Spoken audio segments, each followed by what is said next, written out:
When you have a party, hope you're hiding. Come out in your millions, come out in your billions.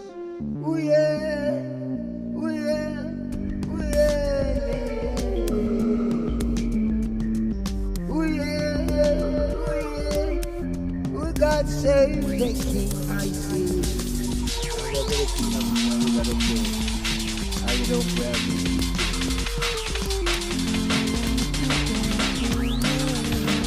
Carl Sagan. Imagine a room awash in gasoline, and there are two implacable enemies in that room. One of them has 9,000 matches.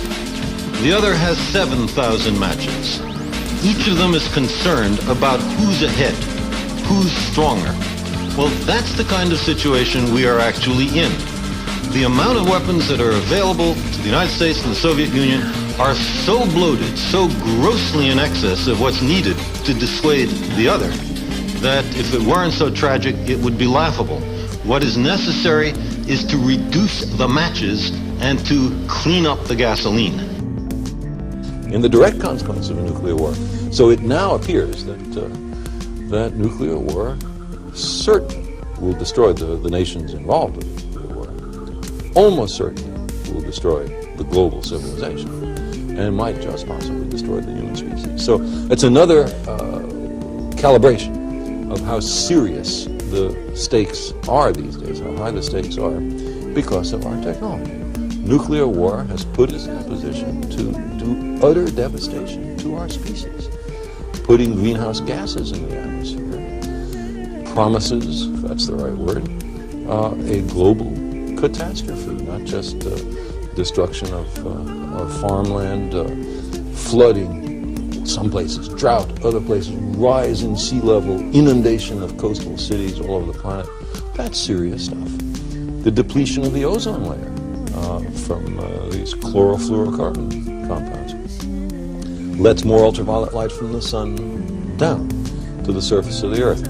Skin cancer is a serious consequence. That's the one we hear mostly about, especially us light-skinned people.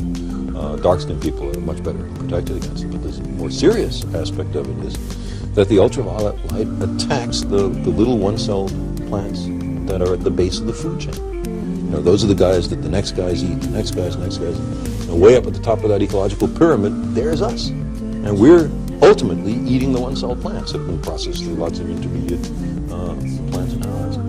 And so again, we're messing around with the global environment in a very serious, very stupid way.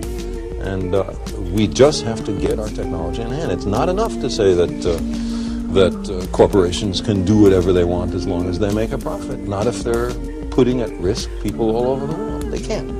There has to be a new way of approaching this. We can't say that one nation can do what it wants within its borders. Because, as I said before, what you do in one country's borders has consequences all over the planet.